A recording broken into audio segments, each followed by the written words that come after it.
Bonjour à tous, bienvenue à l'AWS Summit. J'espère que vous avez passé une bonne keynote. Bienvenue à cette première session de la matinée, logistique et VMware Cloud en AWS, accélérateur de la migration cloud. Je suis Damien Zoutelif, Account Manager chez AWS, en charge de comptes industriels et dans le domaine de la logistique. Je serai accompagné aujourd'hui d'Olivier et de Benoît pour cette session. Olivier Hamel, moi je travaille chez FM Logistique, je suis responsable des solutions techniques et dans ce cadre-là, j'ai en charge toute l'architecture technique du groupe et les projets stratégiques autour des infrastructures montées dans le cloud, des refontes de réseaux globaux, etc. Et Benoît Sarda, moi je suis spécialiste Solution Architect sur les solutions VMware chez AWS depuis un peu plus de 2 ans. Et j'accompagne les account managers, les clients, tout le monde, tous ceux qui me demandent, sur les solutions transitoires ou temporaires avec VMware. Aujourd'hui, on va avoir un agenda assez simple. Donc pour vous mettre un petit peu d'Akenote, ça va être un peu plus simple. Première partie, on va parler de migration chez AWS. Qu'est-ce que ça veut dire la migration? Quels sont les cas d'usage? Pourquoi aussi migrer chez AWS? En deuxième partie, on va avoir l'exemple même avec un data center exit. Comment sécuriser, comment connecter, comment pouvoir évacuer notre data center chez AWS le plus simplement, le plus facilement, le plus rapidement aussi du monde. Et ensuite, c'est la troisième étape, ça sera vers la fin, ça sera plus proche de votre repas que maintenant. Donc ça sera, qu'est-ce qu'on fait après, une fois qu'on a évacué?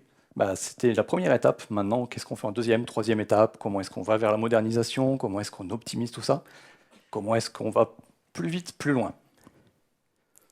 Et sans surprise, on va commencer par la première partie de migration chez AWS. Qu'est-ce que ça veut dire? Pourquoi migrer chez AWS? Donc on a pas mal d'études qui disent beaucoup d'entreprises veulent déplacer leurs applications, leurs données vers le cloud. Plus de 50% en 2021, plus de 80% cette année avec IDC, source IDC.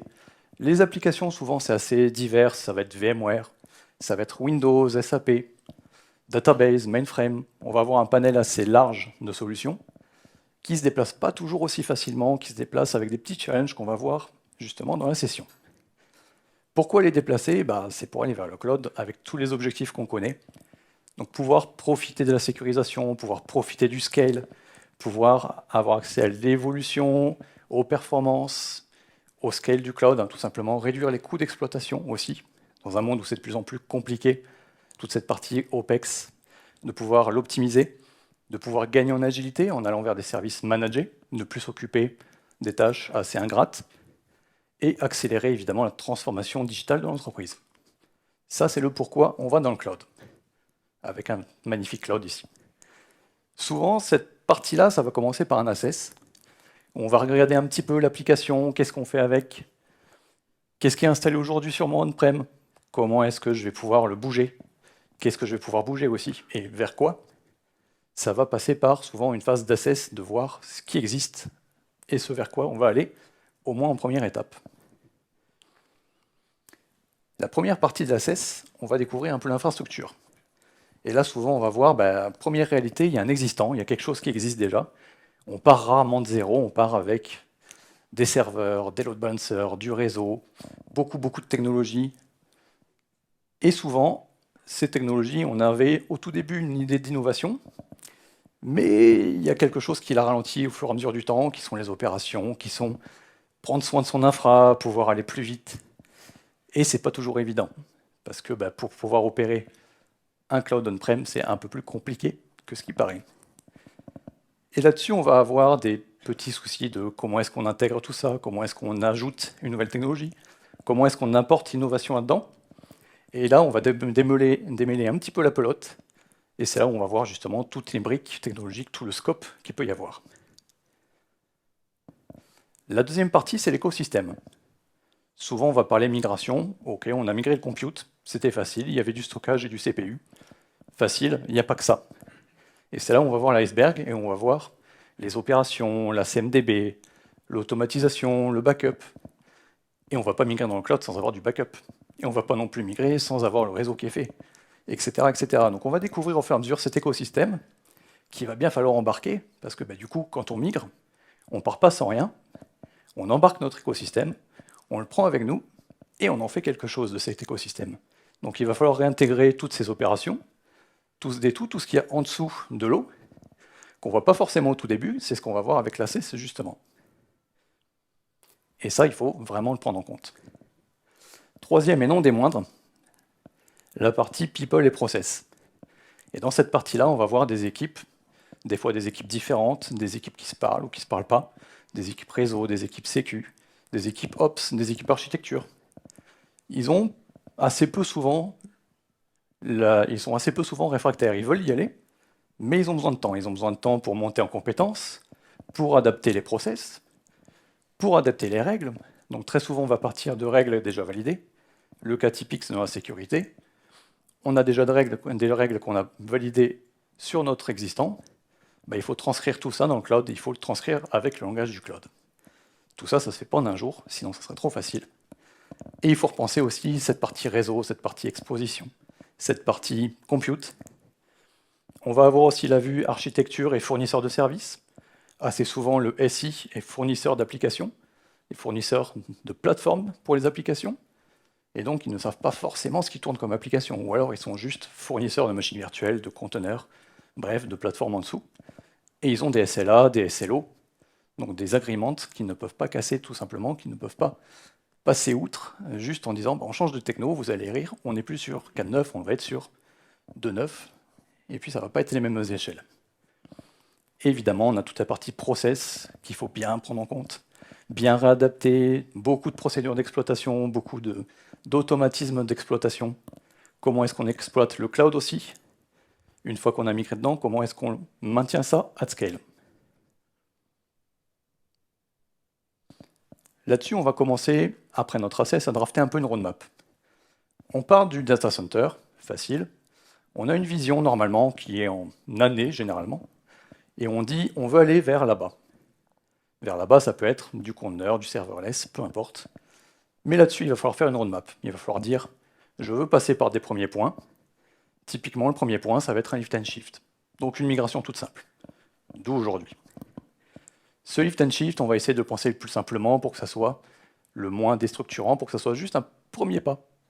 Ça ne doit pas être compliqué. Si c'est compliqué, on est déjà trop au bout de la roadmap et on s'est un petit peu trompé. Ensuite, on va pouvoir, une fois qu'on a fait ce lift and shift, en toute tranquillité, on va pouvoir repenser le réseau, repenser la sécurité, optimiser en service managé, on va pouvoir aller plus loin, utiliser des services natifs pour plus de facilité. Typiquement, le backup sur du S3, ou alors les systèmes de fichiers sur du FSX ou de l'EFS. Et ça, on va pouvoir justement le décliner comme il faut, au fil de temps, au fil des petits steps qu'on va avoir. Et sur ce, je passe la main à Olivier. Moi, je vous parle un tout petit peu de l'entreprise quand même, pour que vous ayez un contexte de l'utilisation de ce qu'a montré Benoît. Donc, FM Logistique est une entreprise familiale. Ça, c'est quelque chose d'important. Pourquoi? Parce que les entreprises familiales ont une particularité, c'est qu'elles ont des visions à long terme. Ce ne sont pas des court-termistes. Donc, aujourd'hui, on a notre plan à 10 ans qui s'arrête en 2030, qui s'appelle Powering 2030. C'est une entreprise qui est internationale, qui a un certain nombre de pays, à peu près 12 pays, et on va du Brésil jusqu'au Vietnam, avec une concentration sur l'Europe centrale et l'Europe de l'Ouest. Et la Russie faisait partie aussi, et aussi un des pays dans lequel on opère. Vous voyez 4,8 millions de mètres carrés d'entreposage, donc c'est une surface qui est assez importante. Donc ce sont des gros entrepôts qui sont utilisés de distribution. On travaille sur toute la chaîne de distribution. C'est ce qu'on appellera la supply chain. Et on a une vision omnicanal. Omnicanal, pourquoi? Parce qu'on doit, on va dire, les produits qui sont transportés, acheminés, sont délivrés à plusieurs types de points de livraison, je vais dire ça comme ça. On a soit des entreprises, ça peut être un nouvel industriel, ça peut être le Auchan du coin, ou alors ça peut être une petite boutique Yves Rocher, ou aller potentiellement jusqu'au client final. C'est beaucoup plus rare, mais on a ces différents on va dire, emplacements de livraison et des méthodes de livraison qui sont différentes aussi. On peut avoir des gros poids lourds, des 33 tonnes et 35 tonnes qui vont aller livrer des palettes un Leclerc du coin ou un autre industriel. Ou alors on va avoir, sur certaines villes, on a des systèmes de livraison avec soit des triporteurs, soit des véhicules électriques pour être dans la ville au plus proche. Donc il y a un système de fonctionnement par hub. C'est ce qu'on appelle, enfin, autant il y a l'Internet qu'on connaît, mais il existe aussi l'Internet physique, et c'est sur ça qu'on travaille aussi. Une particularité de l'entreprise, c'est qu'elle a deux ingénieries. Il y a une ingénierie informatique qui est historique, et il y a une ingénierie bâtiment, puisque tous les bâtiments qui sont construits sur la même tête, qu'on soit au Vietnam, au Brésil, en France, en Espagne, qu'importe. On a toujours la même tête et on est sur des bâtiments à haute qualité environnementale, puisqu'un des points, des cibles pour l'entreprise dans la vision à 2030, c'est tout ce qui tourne autour du développement durable. Donc vous comprendrez que tout ce qui est consommation, on va être attentif. Alors évidemment, sur du transport et de la logistique, sur des entrepôts comme ça, c'est pas le data center à un endroit qui est le plus consommateur, hein. Évidemment, c'est les camions, c'est les mètres carrés qu'on traite. Voilà pour la présentation. On a une stratégie de migration dans le cloud. Donc, cette stratégie cloud, elle est assez simple, hein, vous allez la voir. La première chose qu'on se dit quand une application entre, une nouvelle application, une nouvelle solution qu'on intègre, ou une solution qui est existante mais qui doit évoluer, problème d'obsolescence, des nouvelles versions, etc. La première question qu'on se pose, c'est est-ce que ça existe en SaaS? Si ça existe en SaaS, on va privilégier le SaaS. Il peut arriver qu'on n'y aille pas pour des raisons de coût, mais c'est quand même, la plupart du temps, si ça existe, on le fait. Parce que c'est une stratégie. Une stratégie n'est pas forcément liée au fait qu'on doit être le moins cher possible. C'est une stratégie. Si ça ne fonctionne pas, on va se retrouver à se dire, OK, on va dans le cloud. Historiquement centralisé, mais là on se dit, on va dans le cloud. Et si on ne peut pas, on reste on-prem. Qu'est-ce qui reste on-prem? C'est tout ce qui va être edge. C'est tout ce qui va être, on utilise des robotiques, la robotisation, des engins automatiques guidés dans les entrepôts, des petits robots, des tortues qui se déplacent toutes seules, qui vont aller chercher des palettes. Tous ces éléments-là ont besoin d'une latence assez forte quand elles ont des ordres, et donc on ne peut pas centraliser ça quelque part dans le monde. Tout ça, ça a donné naissance à un projet qui se termine là, c'est le dernier mois de ce projet-là, qui s'appelle le projet Iris. Ce projet-là qui nous a amené à dire, OK, on a un data center on-prem, chez Equinix, hein, donc pas loin d'ici. Qu'est-ce qu'on en fait? Il faut qu'on bouge. Donc soit on reste où on est et on fait un upgrade, un renew de tout l'environnement, et on repart pour quelques années, ou alors on fait vraiment une migration dans le cloud. Derrière ça, on avait une problématique cyber, qui était une demande forte de l'entreprise, était qu'on ait une rémédiation en cas d'attaque cyber. C'est-à-dire la question qu'on m'a posée, c'est OK, t'es gentil Olivier, on se protège, on fait tout ce qu'on peut, voilà, OK, la RSSI protège, enfin voilà, on fait tout ce qu'on peut pour protéger, mais le jour où on est attaqué, qu'est-ce qu'on fait? Comment on s'en sort? Et donc, il faut trouver une solution. Donc voilà, ça, c'était les enjeux qui ont été posés. Quand on a pris la décision d'y aller, nous, on est sur du VMware, donc on a dit, OK, une des possibilités, c'est d'aller sur du VMware, parce que faire du lift and shift, voire du replatforming des applications qu'on a, c'est impossible. La première impossibilité, elle vient de là. C'est que 96% des logiciels qu'on utilise ne sont pas développés par nous. Donc on dépend des éditeurs. Les éditeurs, on ne va pas les forcer à aller faire du native cloud, à utiliser des outils spécifiques au cloud. Donc les monter comme ça, simplement, en rajoutant toute la problématique de sécurité, de DRP. Donc un DRP, c'est un Disaster Recovery Plan. C'est-à-dire qu'on a une partie technique, mais on a une partie procédurale et organisationnelle qui est assez importante. Donc ça, c'est un des challenges. Donc on s'est dit, qu'est-ce qu'on fait avec ça? On a aussi des bases de données diverses. On a des problématiques de licensing. On utilise de l'Oracle. On ne peut pas l'emmener n'importe où. Et je vous rappelle, c'est des progiciels. On ne peut pas dire à l'éditeur, moi, je ne veux plus que tu utilises Oracle, tu vas mettre du Postgre. Il va dire, bah non, moi, ce n'est pas dans ma roadmap, au revoir. OK. Il faut aussi qu'on assure toujours les mêmes niveaux de service, parce que ce n'est pas parce qu'on va dans le cloud. Donc ça, je reviens un peu sur ce que disait Benoît quand il parlait de backup, etc. Tout ce qui était le petit bout en dessous de l'iceberg, bah, celui-là, il faut qu'il reste. On ne peut pas se dire, je vais dans le cloud et donc je fais fi d'autres services, mais quelqu'un s'en occupera pour moi. Personne ne s'en occupe pour nous, hein. Les infras sont là, par contre, l'application, elle, si elle doit être résiliente, c'est pas le cloud provider qui va s'en occuper. Il fallait qu'on intègre ce que je disais un peu au début, c'est une valeur ajoutée autour du cyber. Il fallait qu'on garantisse une extension de notre réseau et une modularité. Une extension du réseau, pourquoi? Parce que quand on va déplacer nos applis, nos serveurs, pour être plus pragmatique, dans le cloud, on n'a pas envie, sur les 880 serveurs, 860 serveurs qu'on a déplacés, on n'a pas envie de s'amuser à changer les IP de toutes ces machines.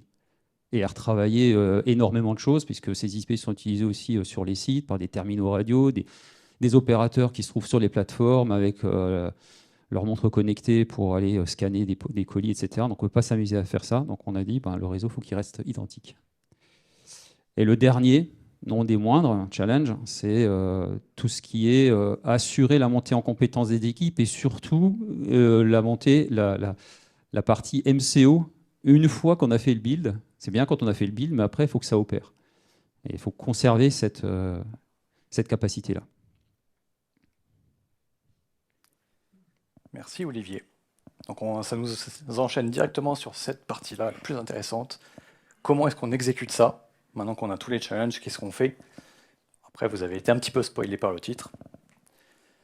Donc on retrouve nos petits personas, opérations, sécurité, architecture, infra, avec leurs challenges, qui vont devoir faire quelque chose, qui vont devoir aller vers leur premier voyage, vers le lift and shift. Le point de consistance, c'est les process, c'est les opérations, c'est les people, c'est pouvoir récupérer un maximum de ce qu'on a pour capitaliser sur ce qu'on a, tout simplement. Il ne faut pas changer le SI, il ne faut pas tout réinventer, il ne faut pas tout refaire dans cette phase-là. Ça serait un peu inutile, ça serait un petit peu trop long, et ça ne vaut pas le coup parce qu'on a d'autres phases après qui vont aller plus loin, qui vont nous projeter plus loin, où là on aura le temps de le faire, et là on aura la possibilité d'aller encore plus loin.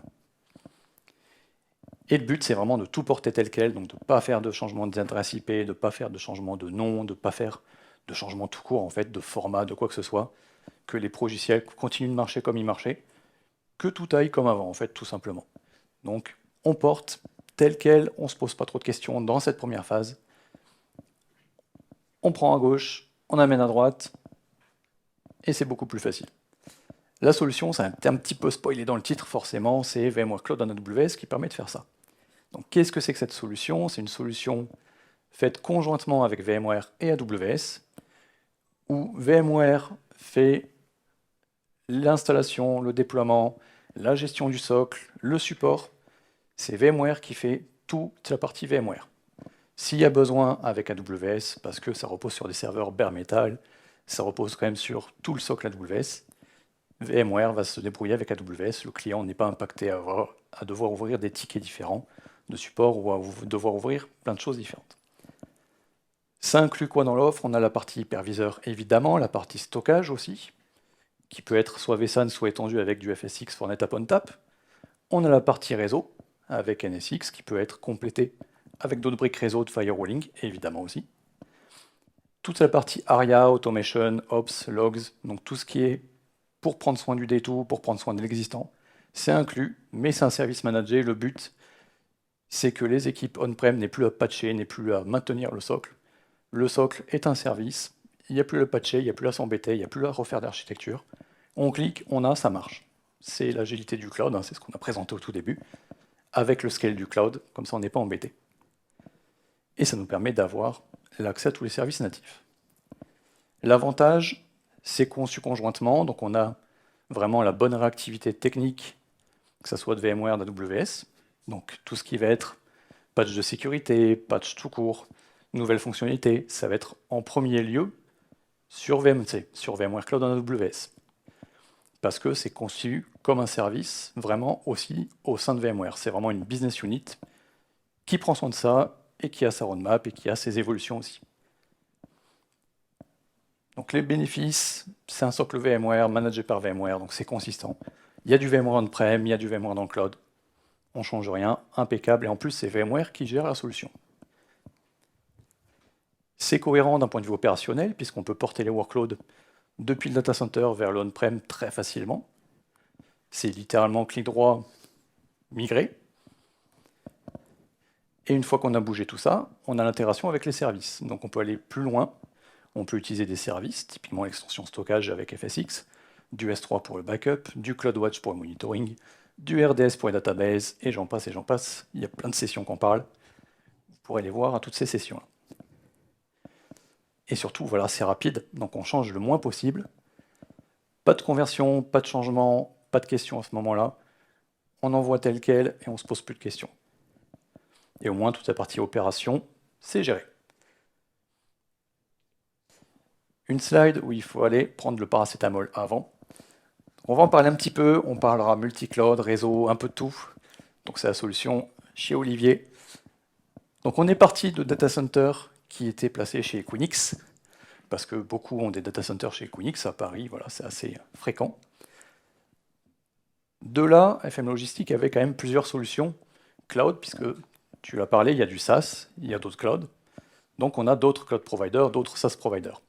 Donc là, il fallait parler aussi de solutions multi-cloud, de connexions multi-cloud. Donc là, typiquement, on a Megaport qui va venir faire les connexions entre les clouds. Donc pour éviter de faire des allers-retours pour rien, on va avoir des connexions multi-cloud. Redondées sur deux data centers, on a Interxion, on a Equinix. Comme ça, on a la haute disponibilité, on a les services, on a le SLA. Impeccable. Ensuite, on va avoir la partie Direct Connect, ou quel que soit le nom chez l'autre cloud provider, qui va nous permettre de nous connecter via un tunnel privé directement dans le cloud.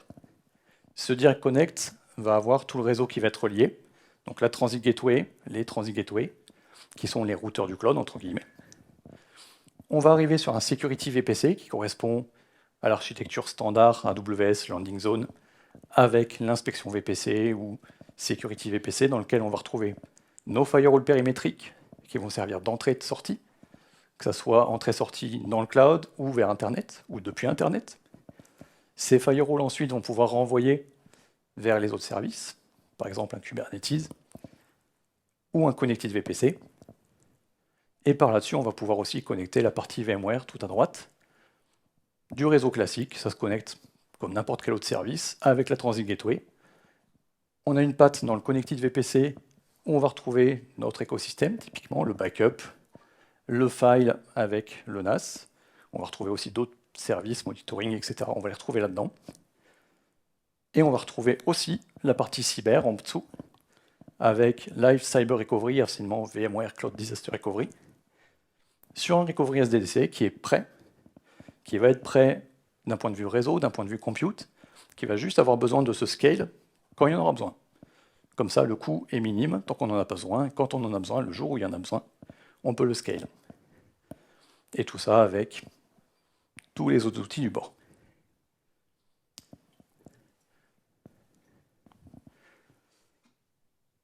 Une fois qu'on a mis ça, on va un petit peu commencer l'architecture infra. On va commencer par là-bas, donc on va cliquer. Comment est-ce qu'on commence sur VMC?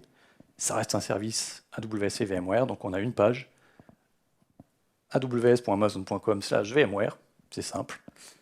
On commence là, on vient cliquer sur le bouton Get Started, et pof, on va remplir un formulaire qui va nous créer l'environnement VMware, et dans lequel on pourra déployer les SDDC, les petites boîtes qu'on a vues juste avant, dans lesquelles on détaillera un peu plus tard.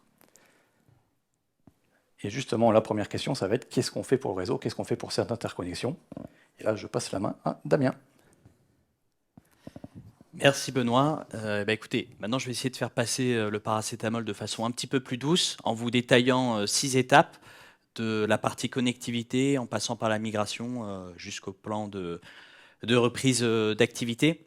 Et donc je commence par la première étape de connectivité, essentielle pour commencer tout projet. Donc un peu comme l'a dit Benoît, il y a possibilité sur AWS d'avoir une connexion dédiée, sécurisée entre votre data center et AWS. On utilise notamment le service AWS Direct Connect. On peut également utiliser des solutions logicielles qui permettent les connectivités multi-cloud, comme c'est le cas avec Megaport.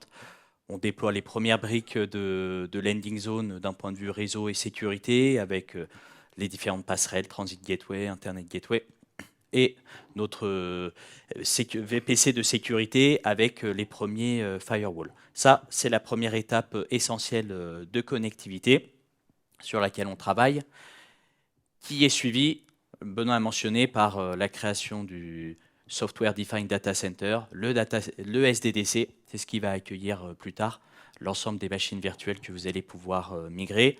Donc là, on retrouve sur la partie droite le SDDC qu'on va déployer, qui est relié directement à ce qu'on appelle un Connected VPC, dans lequel on va retrouver un certain nombre de composants opérationnels, de serveurs fichiers utilisateurs, de backup, d'autres choses dont on va parler un peu plus en détail par la suite. Et c'est relié à votre environnement AWS via le Transit Connect et la partie, le service Transit Gateway qu'on a vu juste sur la slide auparavant. Voilà un peu les deux premières étapes, connectivité, création du SDDC, et on commence avec une première démo, justement, de déploiement de ce SDDC. Donc on se connecte, on a créé notre compte au préalable sur VMware Cloud en AWS, donc on se connecte dans la console, on rentre l'ensemble de nos informations d'identification, on va pouvoir aller dans la partie inventaire, choisir le déploiement du SDDC. Voilà, Create SDDC. On va lui choisir un nom en particulier, choisir la région Paris par exemple, on peut faire du single host, du multi-host, on peut choisir le nombre de hosts, on peut faire du stretch clustering si on souhaite faire du multi-AZ, on peut choisir le type d'instance selon les capacités de stockage et de CPU, on le lie à notre compte AWS, également au VPC, le fameux Connected VPC qu'on a vu auparavant dans la slide précédente. On va également définir le management subnet et on va valider l'ensemble de ces étapes-là et lancer le déploiement du SDDC. Donc là, cette partie-là, ça va prendre, bien sûr la démo est bien accélérée, mais ça prend 1h30 à 2 heures de déployer le SDDC. Donc de la connectivité au SDDC sont des étapes assez rapides. Par la suite, donc là, comme on le sait, c'était mentionné un peu dans les slides précédentes, on a à la fois bien sûr l'ensemble ces trois équipes d'architecture, de réseau sécurité, d'opérations qui ont chacun un peu leurs prérequis et un certain nombre de composants opérationnels d'un point de vue backup, stockage, observabilité par exemple. Et on voit des équipes opérations avec bien sûr la partie émergée de l'iceberg. On va migrer les différents clusters, les différentes VM, mais bien évidemment, toute la partie émergée de l'iceberg qui va être l'automatisation, l'observabilité, la CMP, dont il faut s'occuper, et ça va être le déploiement de ces composants opérationnels dans un premier temps qui vont être essentiels avant de parler de migration. Donc, c'est cette fameuse troisième étape qui est la mise en place du backup, du NAS, de l'automatisation, de l'observabilité. On se retrouve dans ce qu'on appelle là, notre connected VPC. Là, ici, on retrouve le serveur de fichiers utilisateur, le NAS NetApp, dans le cadre du projet de FM Logistique. On va également avoir la partie backup, le stockage objet avec Amazon S3. Il y a d'autres composants qu'on ne voit pas ici, mais on va pouvoir mettre en place aussi d'un point de vue automatisation, observabilité, par exemple. Donc ça, c'est vraiment l'étape 3 qui est clé avant de parler de migration. À ce stade, on a les équipes Ops et architecture qui ont déjà pas mal bossé. Ils sont en train de manger un petit peu de popcorn tranquillement. Ils ont déjà pris leur paracétamol, ils sont passés au popcorn. Et là, on est sur la partie réseau sécurité. Benoît en parlait, c'est en fait qu'est-ce qu'on va pouvoir faire d'un point de vue extension réseau. On a des VLAN. Est-ce qu'on peut les étendre sur AWS? La réponse est oui, et ça va simplifier la migration de VM par la suite. Et ça, c'est l'étape 4 qui va correspondre à l'outillage de migration et réseau. Il y a plusieurs choses à avoir en tête. C'est le déploiement d'un outil qui est l'outil HCX, Hybrid Cloud Extension. Ça va être des appliances qu'on va déployer on-premise et sur AWS. C'est ce qui va permettre, c'est l'outil qui va permettre la migration de l'ensemble des VM. Dans ce HCX, on a différents services disponibles, des options sur la partie migration, sur le plan de reprise d'activité, sur l'extension réseau également. Et ça, c'est un des services qu'on peut activer, l'extension réseau, l'extension du VLAN sur AWS. Et donc là, on passe à une démo supplémentaire qui est la démo justement de l'extension réseau.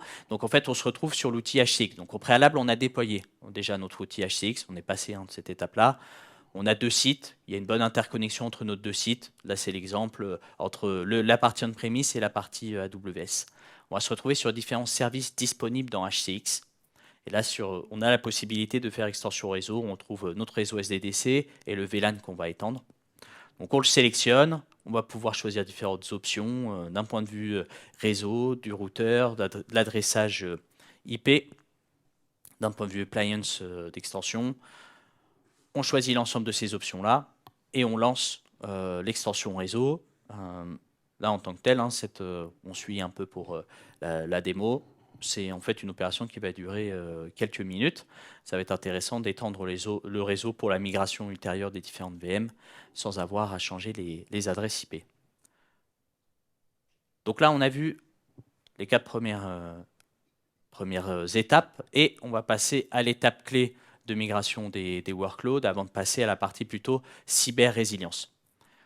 Donc là, la migration des workloads, on va utiliser l'outil HCX, l'outil qui va nous permettre de migrer les différentes VM qu'on retrouve là sur le schéma.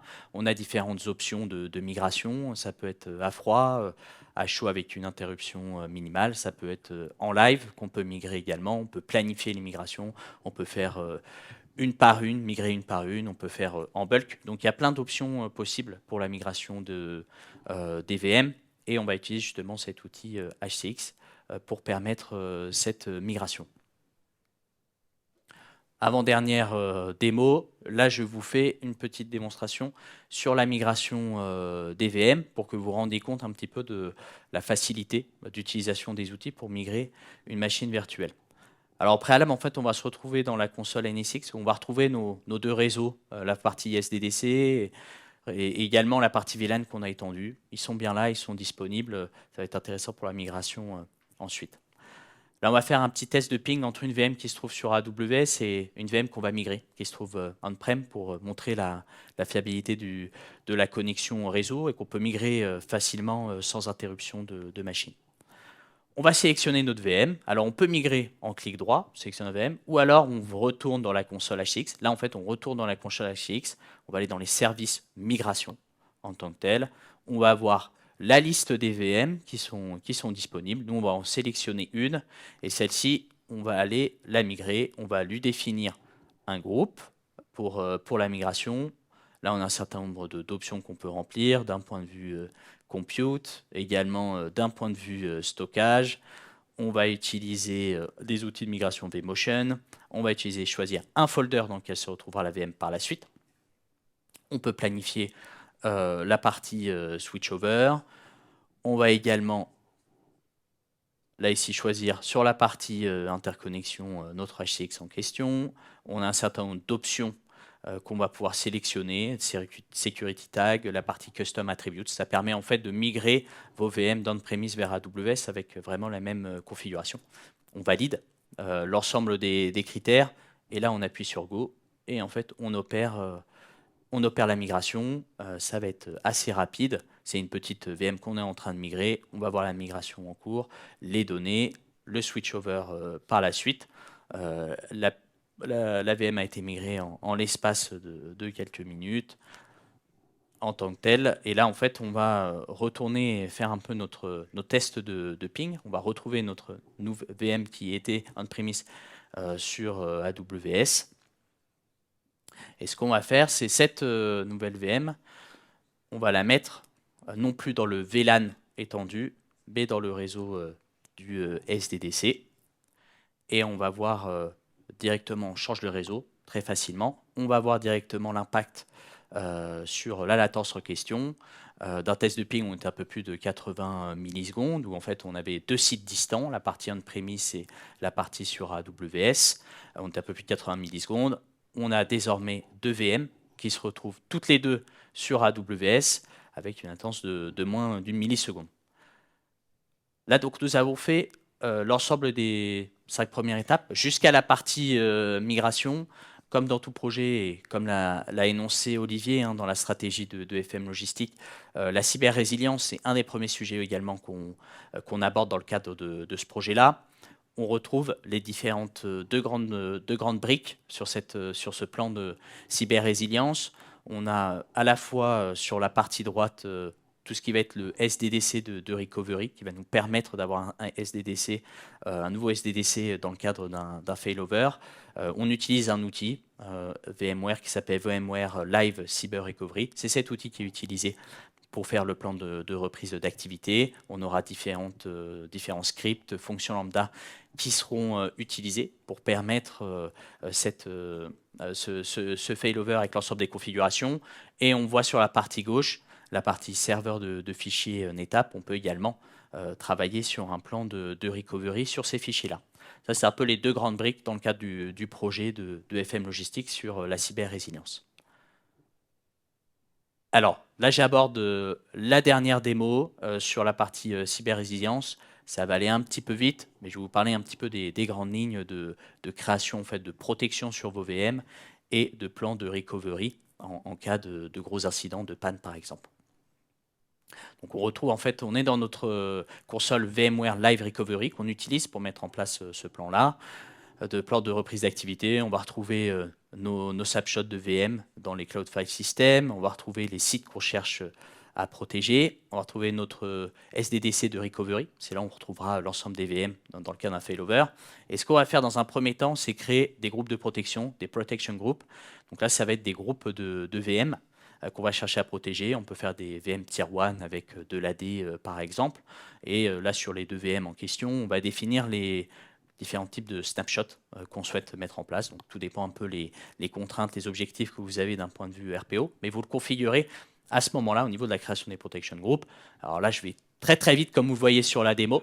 Petit coup d'accélérateur, c'est un deuxième groupe qu'on fait sur des VM de base de données. Mais c'est la même, on a créé deux groupes de protection, Tier 1 et sur la partie base de données. Et ce qu'on va faire après, c'est un plan de recovery. Pour ces deux groupes de VM, on va en fait toute là une partie de mapping d'un point de vue réseau, d'un point de vue stockage, adressage IP. Je passe vite en fait sur ces étapes-là, c'est des étapes importantes, mais c'est en fait toute la partie configuration du plan de failover qui va avoir lieu juste après. On associe l'ensemble des groupes de protection à un plan de recovery et après on pourra en fait exécuter notre failover. Voilà, on a également en cas des options dans les outils VMware de plan de recovery en cas de ransomware. C'est aussi des options que vous pouvez choisir. Donc vous avez en fait pas mal de paramètres à utiliser. Et là, ce qu'on va faire, la dernière étape, c'est la partie failover. Donc on va faire la bascule de nos deux groupes de VM qu'on a pu voir. On peut définir les snapshots qu'on souhaite utiliser dans le cadre du failover. On va à nouveau choisir les différents types de VM, suivre en fait les différentes étapes de validation pour le failover. On tape failover. On a nos deux groupes de VM en question. C'est un peu failover qui a fonctionné en moins de 2 minutes. On a basculé nos différents groupes de VM dans le SDDC de recovery.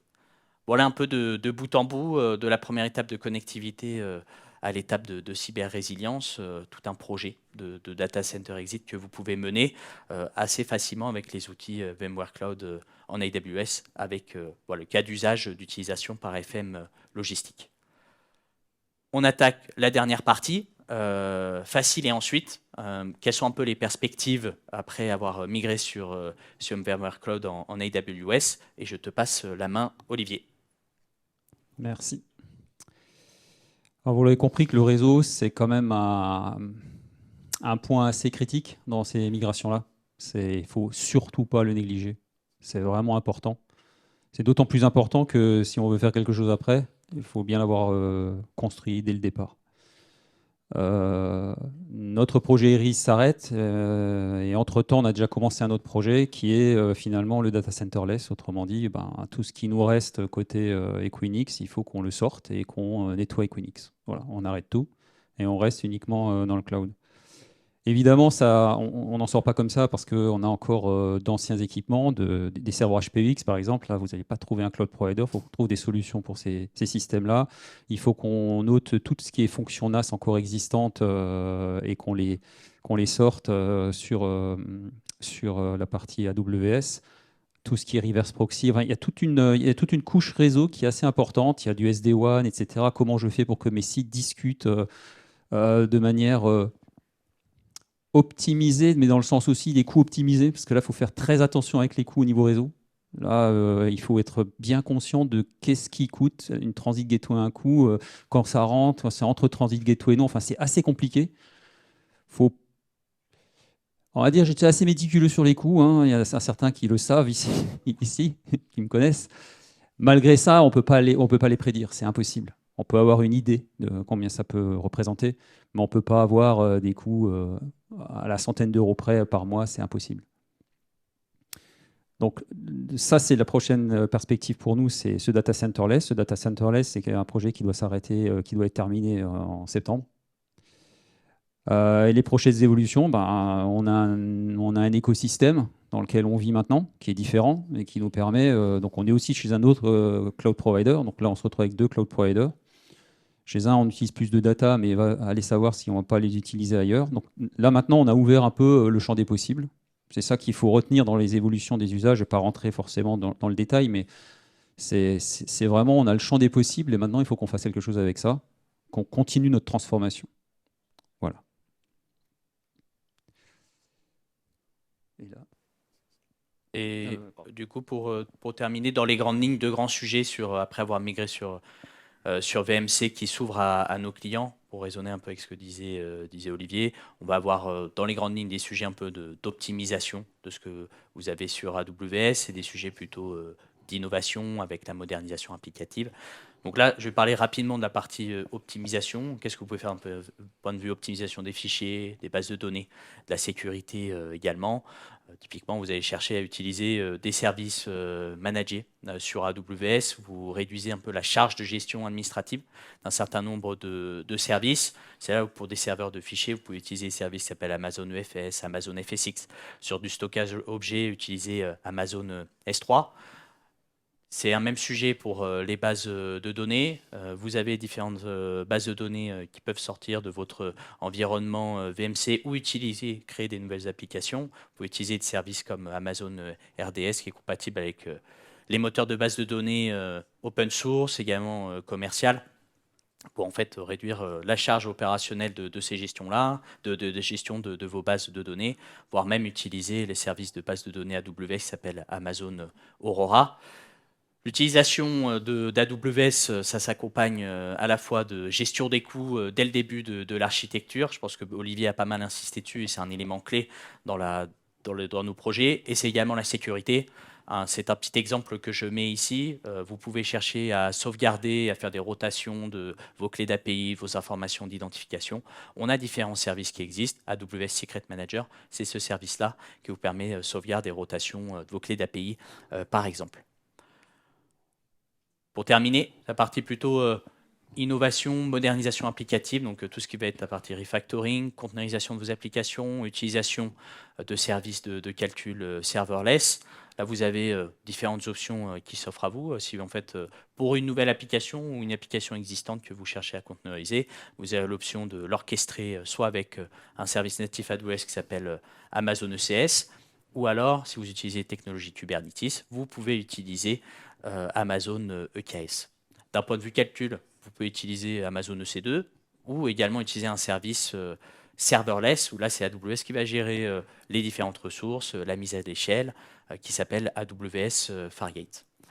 Dernier point, vous pouvez aller aussi plus loin. Vous pouvez utiliser un service qui s'appelle AWS Lambda. C'est un service qui exécute du code en fonction d'événements. Donc là, on ne se parle plus de l'orchestration des conteneurs ou du service AWS Fargate. Ce sera uniquement en fait du code applicatif que vous allez exécuter en fonction d'événements. Et vous avez la possibilité de sauvegarder l'ensemble de vos images de conteneurs sur AWS et de les exécuter dans votre code applicatif qui se trouvera sur AWS Lambda. Voilà un peu des premières pistes qui peuvent vous aider à réfléchir, transformer vos applications existantes ou créer des nouvelles applications rapidement et facilement avec AWS. Et je passe la main à Benoît pour les derniers éléments. Déjà, merci à tous. J'espère que ça vous a plu. Première chose, vous avez de la documentation un petit peu partout. Vous en avez sur AWS. Une chose très très importante, et avant d'aller manger, s'il vous plaît, répondez à l'enquête de satisfaction sur le mobile. Vous avez normalement sur l'application tout ce qu'il faut pour répondre à l'enquête. C'est notre priorité numéro 2 chez AWS, la numéro 1 étant la sécurité. normal. Si vous cherchez d'autres documentations, chez VMware typiquement, il y a aussi des documentations, par exemple récemment pour dire que tout va bien avec Broadcom. Si vous avez des questions, vous pouvez venir nous voir aussi. Mais vous avez quand même quelques petites docs pour dire tout va bien, c'est sous contrôle. Et évidemment, on est présent au premier étage, au AWS Village. Alors, cherchez pas ces petites huttes, on les a pas. Mais vous pouvez venir nous voir, on est dans le coin AWS for Every Application, où vous retrouverez VMware, Microsoft, SAP, Mainframe, enfin bref, toutes vos questions que vous pouvez avoir sur j'ai un existant, comment est-ce que je migre, et comment est-ce que j'évacue tout ça. Et merci encore pour votre participation.